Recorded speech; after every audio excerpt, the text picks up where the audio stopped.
премудрост, простом да го изслушаме светото Евангелие, мир на сите.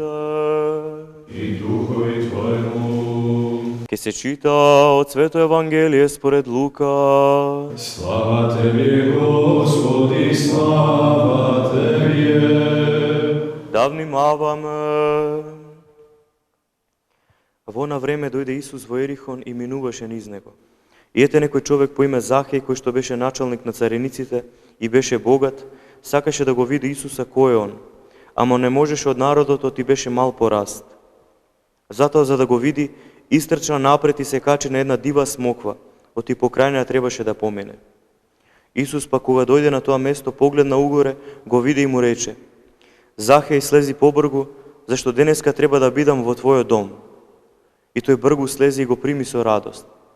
И сите кога го видоа тоа негодуваа, велејќи дека отиде во куќата на грешен човек. А Захеј застана и му рече на Господа: Господи, еве половината од својот имот ќе го дадам на сиромаси. И ако сум зел од некого нешто несправедливо, четворно ќе го вратам. А Исус му рече: Денеска дојде спасението на овој дом, зашто и тој е син Авраамов. Оти синот човечки дојде да го побара и спаси загубеното. Слава Тебе, Господи, слава Тебе.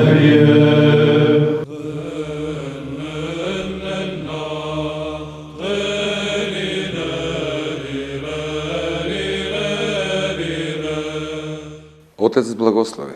Господ. Зошто понекогаш во Евангелието се опишуваат некои настани до најситни детали? Се што е запишано во Евангелието е свесно тоа е свесно направено. Се со цел да не приведе кон Бога. Односно, ќе сретнеме најразлични ситуации во кои што можеби ние би можеле да се најдеме во нашиот секојдневен живот. И затоа од различни агли, различни пристапи кон Бога се разгледани. Така да не станува тука збор за ситничарење. Туку за да научи евангелистот, односно да ни покаже евангелистот дека за да се познае Бог не е доволна само некоја луда ревност. За да се познае Бог мора тоа да го направиме со знаење, односно да знаеме како да му пристапиме. Начинот за познавање на Бога ние го среќаваме најмногу во делата на светите апостоли и во делата на светите оци, кои што веќе патот го изодија, односно го разгазија за нас. Па во таа смисла и ова евангелско собитие ни покажува еден начин како да се пристапи кон Бога. И сега го имаме примерот на Захеј, што направи тој. Најпрви ја гледаме неговата силна решеност да го види Христа. Односно, волјата негова беше да го познае Бога. И не остане тој статичен од својата физичка маленкост, кој што исто така и он беше свесен за својата духовна маленкост пред Бога, и он не остана на својата почетна позиција, туку се издвои од масата на луѓе, од вревата на луѓето, и се искачи на дрво, кој што му даде една духовна перспектива. Тоа за него беше крсното дрво, на кое што и Христос се искачи. И од таму го здогледа Бога. И тоа свесно го направи. Тоа е многу важно, што Захеј не го направи, не го позна Христа според некоја стихија, случајно. Туку се искачи на дрвото. И тоа слободно, свесно го направи, затоа Бог дојде кај него. И понатаму што беше подвигот на Захеј? Он знаеше дека Бог, за да дојде кај некого во нечи дом и во нечија душа, сигурно нема да го направи тоа во грешна душа.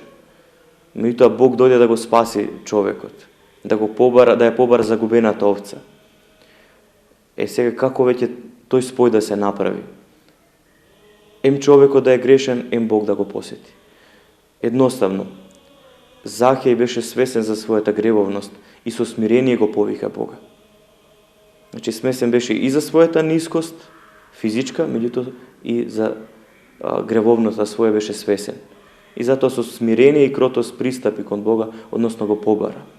А тоа го направи пред се што одлучи да се издвои од светот, Тука физички се издвојува преку качување на дрвото, меѓутоа и преку логиката на светот, он двоеше од неја. Зашто ние слушнавме што направи он.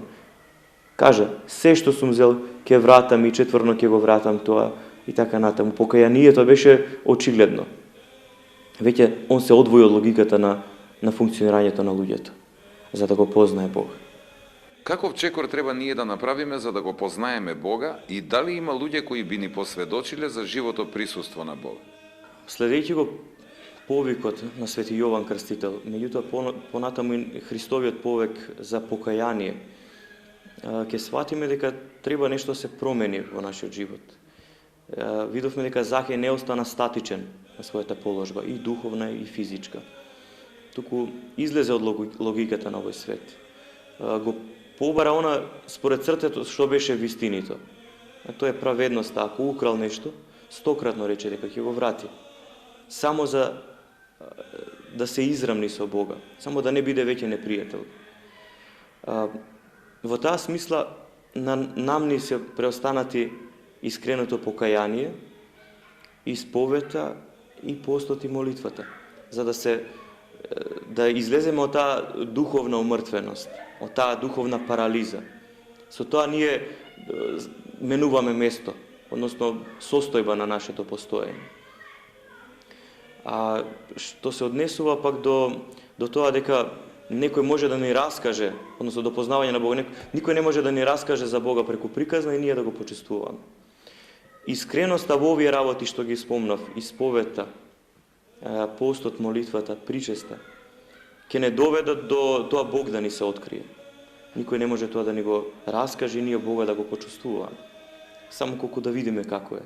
Тоа не е некој вид, не функционира преку некој вид маркетинг. Ќе застанете пред некој маркет и ќе има, например, некој презентира јогурт и вие ќе пробате една чашка јогурт да видите како е. Ако не ви се допаѓа, добро, продолжувате друг производ купувате. Се бара целосна инволвираност на човекот, и душата и телото да се сразмери на тоа покаяние. А видовме што направи Захеј.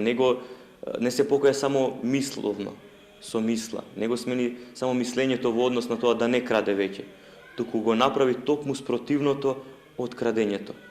Одлучи да го врати сето она, дури и со милостиња. Значи, тоа е патот што треба да го правиме, за да нели го познаваме Бога. Оној кој што крадел да почне да прави милостиња, оној што не бил воздржлив да почне да пости. И така, значи, секој грев се исцелува и секоја страст со спротивното. Значи, мора движење да постои, статичност никако не е прифатлива. Што се однесува до познавање на Бога, има еден интересен исказ што имам прочитано, некој западен човек, кој што навикнал се да му биде презентирано онака теоретски, бил на Света Гора.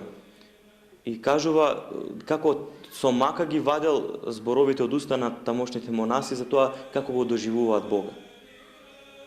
Тоа е така затоа што личното нивно искусно запознавање на Бога, тие знаат дека не може он да го почувствува без подвиг. И затоа тие биле толку слаби во објаснување.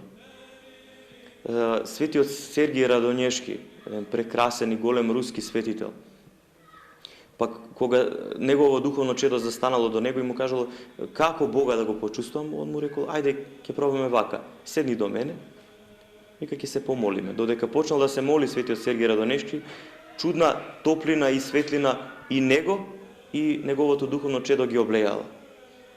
И кога престанал да се моли свети Сергиј, сето тоа го снемало. Значи, ја почувствувале промената на состојба. Ама толку.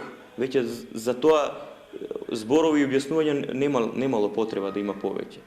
Значи, му било јасно на духовното чедо зашто зборува свети Сергиј Радонешки кога зборува за Бога. Па, во таа смисла и складно нашиот труд ќе си градиме свој личен однос со Бога. Не може никој да ни го одземе, меѓутоа не може никој да ни го даде тоа познавање. И гледајќи го Захеј, ние ќе се поучиме дека некогаш нема ни да знаеме како да му пристапиме, но доволно е волјата да си ја јакнеме во таа насока, да го познаеме Бога. А нашиот труд тогаш нема да остане незабележителен и Бог ќе пристапи кон нас. А што се однесува до пишаното искуство од нашите свети оци, ако сакаме со збор да го кажеме, без разлика во која епоха живееле, искуството е секогаш исто. Кога Бог ќе не посети, се чувствуваме слободни и радосни, како што беше радосен и Захеј кога Бог, односно Христос, влезе во неговиот дом. Амин.